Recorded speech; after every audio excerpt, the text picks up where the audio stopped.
Very good morning, dear children. Children, we were at our fourth chapter of history, and the name of the chapter was the Mughal Empire. Now, children, we started the chapter. We talked about who put the foundation stone of the Mughal Empire. That was Babur. And why the Mughal Empire extended a lot, and why they were able to control the subcontinent for so many years, because they were having very good administration. And then, children, we discuss about who were the Mughals, from where they come. Fine, they were the descendants of two great lineages. Genghis Khan, from mother side, they were from Genghis Khan descendants, and from their father side, they were the descendants of Temur. Fine. Then we discuss their military campaigns. We discuss this top table in detail about. We started from Babur to Aurangzeb, and we discussed that always the Mughal Empire is read from Babur to Akbar only. The later Mughals, why the later Mughals are not read by people? Because after Aurangzeb's death, the Mughal Empire started to decline. Fine, children. Now we will talk about the next chapter, Mughal traditions of succession. Now, children, there were two traditions of succession. One was the primogeniture, fine, and the other was copercenary. Now, in primogeniture, children, the eldest son inherited his father's estate. Fine. And in the primogeniture, what happened? In the coparcenary, the in that tradition, the inheritance or the division of the inheritance was amongst all the sons. So, children, what do you think? Which type of which tradition type, which succession tradition were the Mughals following? They were the following the this coparcenary. Fine, they were dividing their empire equally between their sons. Fine. Now, Mughal relation with other rulers. How was the Mughal relations with other rulers? Fine. Now see,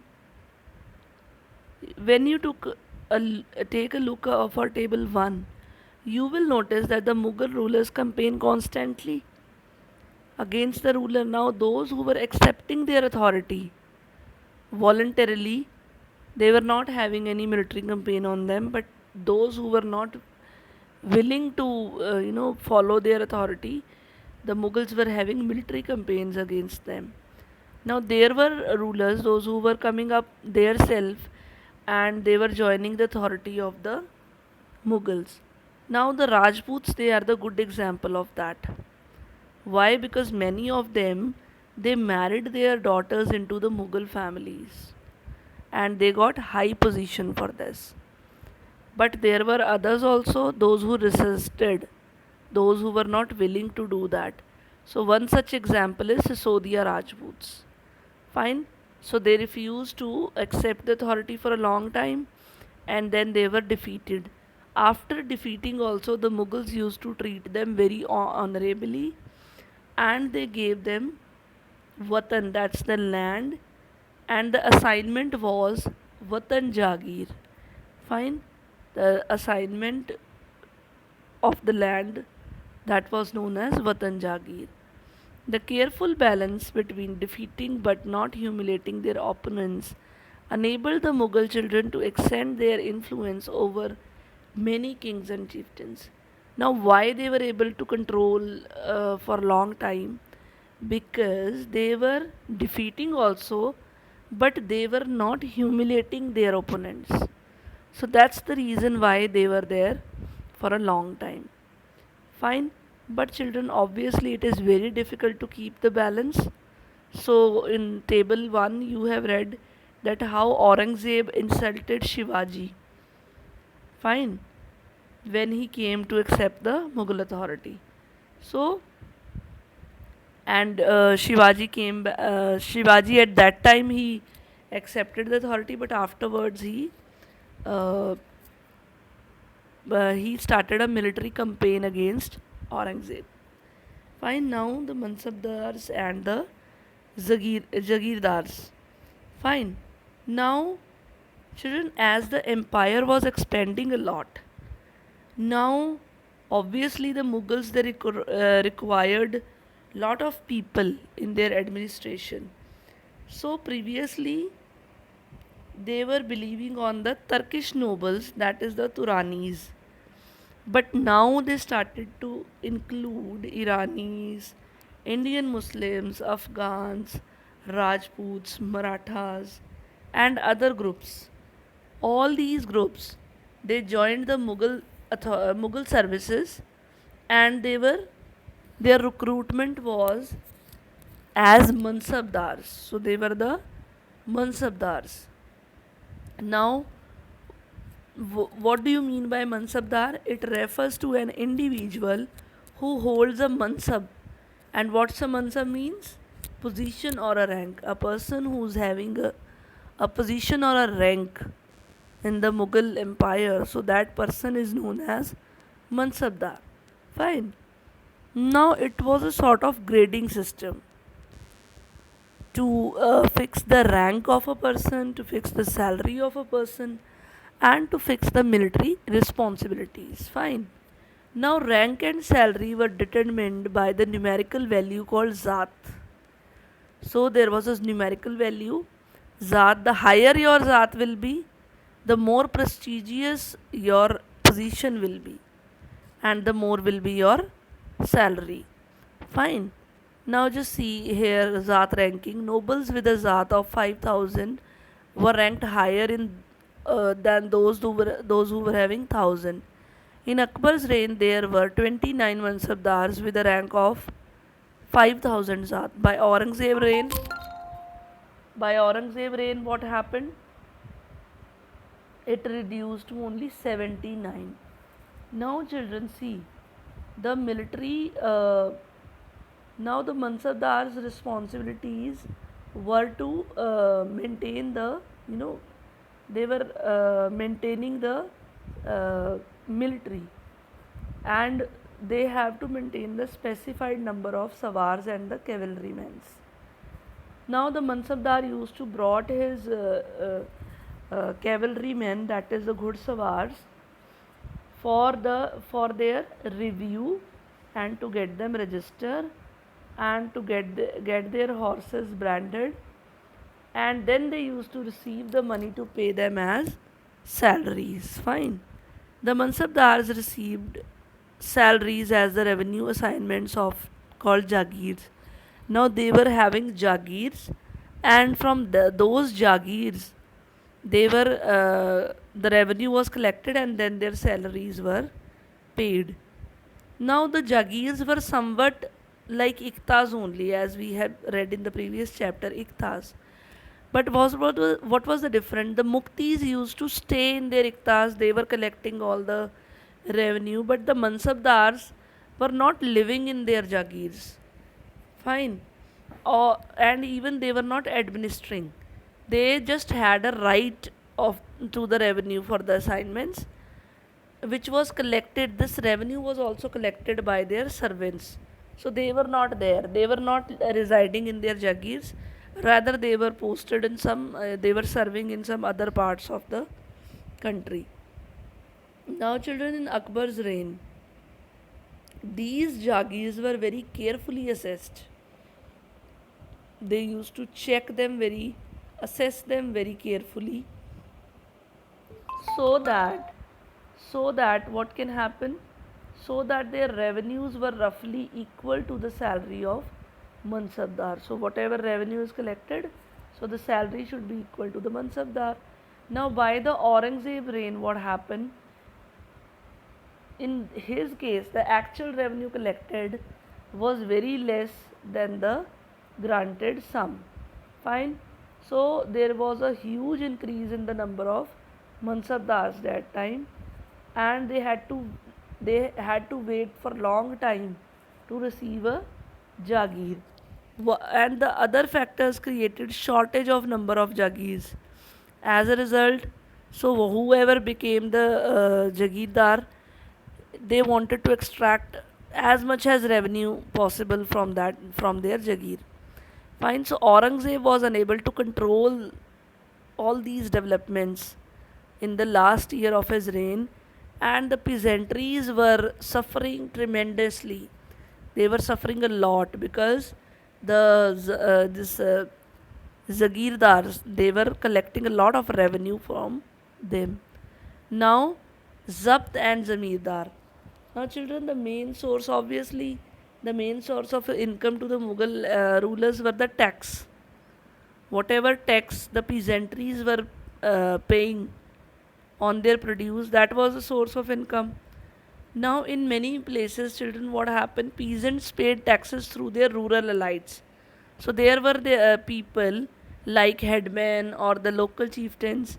So, the peasantries were paying tax through them. So, the Mughals used to call them zamidars. They were the intermediaries. Whoever is the intermediary, whether it's a local headman, whether it's a powerful chieftain, the Mughals used to call them zamidars. Fine. Now Akbar's revenue minister Todarmal. Now children, he surveyed the crop yields, the prices, the area cultivated for 10 years. He took 10 years to deeply assess everything. He started in 1570 and he ended up in 1580, and on the basis of his data, tax was fixed for each crop in cash. So he fixed the tax accordingly. What sort of crop is that, what sort of area is that? So he considered all the resources and then he fixed the tax. Now, each province was divided into revenue circles with its own schedule of revenue rates for individual crops. So, whatever crop is grown, according to that, the area will pay the tax. So, this revenue system was known as Zapt.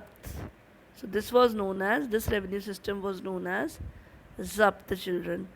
It was prevalent in those areas where the Mughals were surveying the land very carefully. They were keeping the records, but it was not possible in provinces like Gujarat and Bengal. In some areas, the zamindars, they were exercising a great deal of power. The exploitation by the Mughal administration. Now, some zamindars, they were feeling exploited by the Mughal administration, and ultimately they were rebelling. Fine. And even sometimes with the zamindars, the peasants also used to join up and rebel against the Mughal authority. Now, these peasants' revolt challenged the stability of Mughal Empire from the end of 17th century. From the end of 17th century, the stability of Mughal Empire was challenged. Akbarnama in Akbari. Now, children, now this Akbar, he ordered his close friend, and the name of his close friend was, and he was his courtier also, Abul Fazl, to write the history of his reign. Fine. Now, what did he do? He wrote it in three volumes. Fine. Now, and he volume history, it was given the title of Akbarnama. The first volume, it detailed about the Akbar's ancestor. The second volume recorded the events in the Akbar's reign, whatever happened, and the third one included, that is in a Akbari, it included the Akbar's administration, household, army, revenue, and the geography of his empire. Now, this Ine Akbari provided details about the traditions and cultures of the people living in India that time. The most interesting aspect of Ine Akbari is its rich statistical details about things as diverse as crop, yields, prices, wages, revenue. So, all the administration things he covered up in Akbari. Now, children, a closer look Akbar's policies. So we will just go through that what sort of policies did the Akbar followed. Fine. Now, from where do we get it? From the Abul Fazl's in Akbari. Just now we discussed that he wrote a book, Akbarnama, and in its last volume, in Akbari, the Abul Fazl, he explained everything. He explained that the empire was divided into different provinces. Fine, like countries divided into different states. Same way, the Mughal Empire was divided into different provinces, and these provinces were known as Subas, and they were governed by the Subedars. Fine. Now, the work of the Subedar was to carry out both political as well as the military functions. Fine. Now, every province they used to have a financial officer which was known as Diwan. Fine. And for the maintenance of peace and order in his province, the Subedar was supported by other officers. What were the other officers? Now they were the military paymasters, the Bakshis, the military in charge of religious and charitable patrols, the Sadr, military commanders, the Fajdars, and the town police commander, that's the Kotwal. So these were the officers which were helping out the Subadars, fine, in each Suba. Now, children, Noor Jahan. You will have a question also. Who was Noor Jahan? Now, Mehru Nisa. Fine, she married Jahangir, and Jahangir was,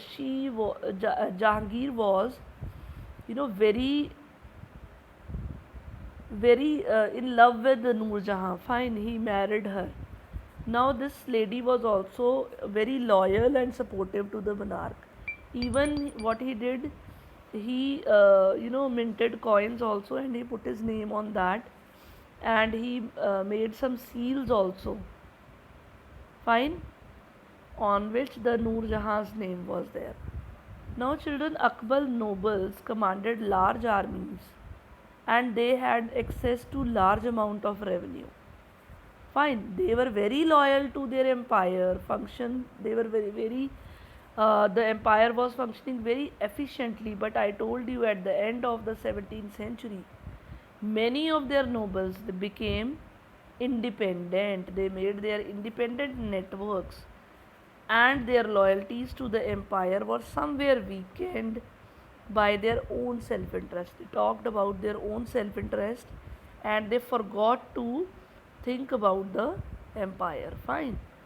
While Akbar was at Fatehpur Sikri. Now you know where is Fatehpur Sikri, children? So he was there in 1570s. What did he do?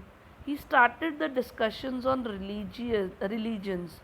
Now he called up different people from different religions, the heads you can say, like ulama, the Brahmins, the Jewish priests from the Roman Catholics, Zoroastrians, and he used to discuss all the things related to religion in the Ibadat Khana.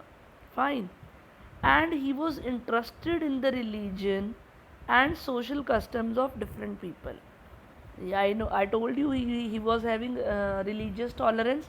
He was not forcing anyone to adopt a single religion. Whatever people were following, he was happy with that. Now, Akbar's interaction with the people of different faiths made him realize that the religious scholars who emphasized ritual and dogma were often bigots. Fine, now what is dogma? It's a statement or interpretation that is declaring as authoritative with the expectation that it would be followed without question. Now, dogma is you have to follow what we say. And what do you mean by bigot? An individual who is tolerant of another person's religious beliefs, intolerant, sorry. So the person who's not tolerating the others belief. So the Akbar, after the interaction, he found that these religious scholars, they were somewhat forcing, I mean, they were being authoritative, the people had to follow them. Fine. And the second thing was bigot, means they were the intolerant people, those who were not tolerating the other religious beliefs or the cultures. So, children, their teachings created division and disharmony against his subjects. Now, they were teaching differently, so people were having divisions and disharmony among them. So, this eventually led Akbar to the idea of Sulhekul. Sulhekul, what was it? It was universal peace. So, Akbar thought an idea of universal peace. This idea of tolerance did not discriminate between different religions in the realm. Fine, so now they were not discriminated. Instead, it focused on the system of ethics. What sort of ethics? Honesty, justice, peace. Fine, and that was universally applicable everywhere. Every religion is asking for honesty, justice, and peace. So he started universal peace. Fine. Now, Akbar, when he was framing a vision of governance around this idea of Sulekul, the principle of governance was followed by, now the same things were followed by Jahangir also, the son of Akbar, and Shah Jahan also the son of Jahangir. Fine. Now, now children, Sulekul. Fine. What was it? So just go through it. Fine. Now the last topic of the chapter, the Mughal Empire in the 17th century and after. I told you at the end of 17th century the Mughal Empire started to decline. Fine. And what happened after that, that also we are going to discuss. The administration and the military efficiency of the Mughal Empire led to a great economical and commercial prosperity. Fine. Now their administration, their military efficiency, it was so much there that resulted in the economic and commercial prosperity of the Mughal Empire. But there were international travelers who described that it was a land of wealth. But these same visitors, they talked about the poverty in the state that was existing. Fine, that was the greatest problem that time.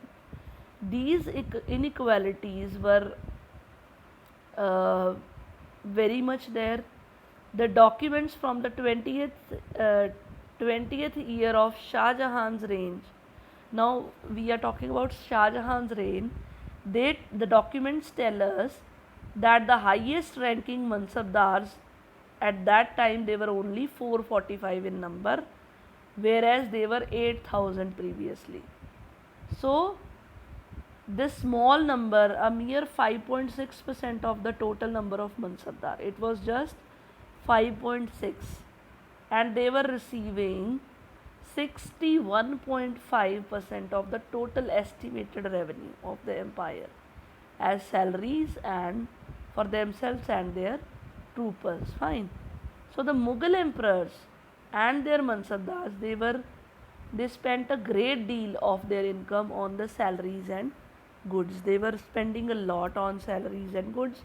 Now this expenditure benefited the artisans and peasantries, those who were supplying them goods and produce. So it was benefiting them because they were expending a lot, so money was going in the more money was going in the hands of artisans and peasantries. Now what happened? But the scale of revenue collection left very little for investment in the hands of primary producer. But the revenue collection in the hands of primary producers, it was very less. Fine. The peasantry and the artisan, the poorest amongst them, lived from hand to mouth, and they could hardly consider investing in additional sources, tools, and supplies to increase productivity. But the low level people, they were just hand to mouth, they were not having anything, they were not getting anything extra as money, and they were not able to invest in the additional resources like tools or the supplies just to increase their productivity. The wealthier peasantries and the artisanal groups, the merchants and the bankers profit, profited in this economic world. So who was getting profit? So the peasantries, the wealthier peasantries and artisanal groups, and the merchants and the bankers, they were benefited a lot. Enormous wealth and resources commanded by the Mughal elite made them an extremely powerful group of people in the late 17th century. Now, these Mughal elites, as they were having enormous wealth also, resources also, so they were becoming extremely powerful in the late 17th century as the authority of the Mughal Empire was slowly declining. So, what happened? So, the servants, they were emerging as powerful center of power in their region. So, the Mughal Empire was declining. So, these people were gaining more and more power in their regions. They constituted new dynasties and held command of the provinces like Hyderabad and Awadh. So, they started their new dynasties and they were getting commands over their areas. The examples are Hyderabad and Awadh. Now, although they were recognizing themselves, or they were calling the Mughal emperors, the Mughal emperor at the Delhi as their master, but by the 18th century, the provinces of the empire, they consolidated their independent political identities. Fine, they declared themselves independent. Fine. So this was all about the topic, children.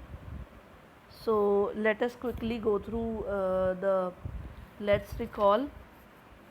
So please, so who was a Mansab? So Mansab was a rank. Mongol, you can say Uzbek. Fine. Sisodia Rajput, Mewar. Rathor Rajput, Marwar. Noor Jahan. Who was Noor Jahan? Jahangir's wife. Subadar. Subadars were the governors. Fine, children. So, we will discuss the fill-ups in the class. Okay, children. So, this was all about the topic. Thank you and have a nice day.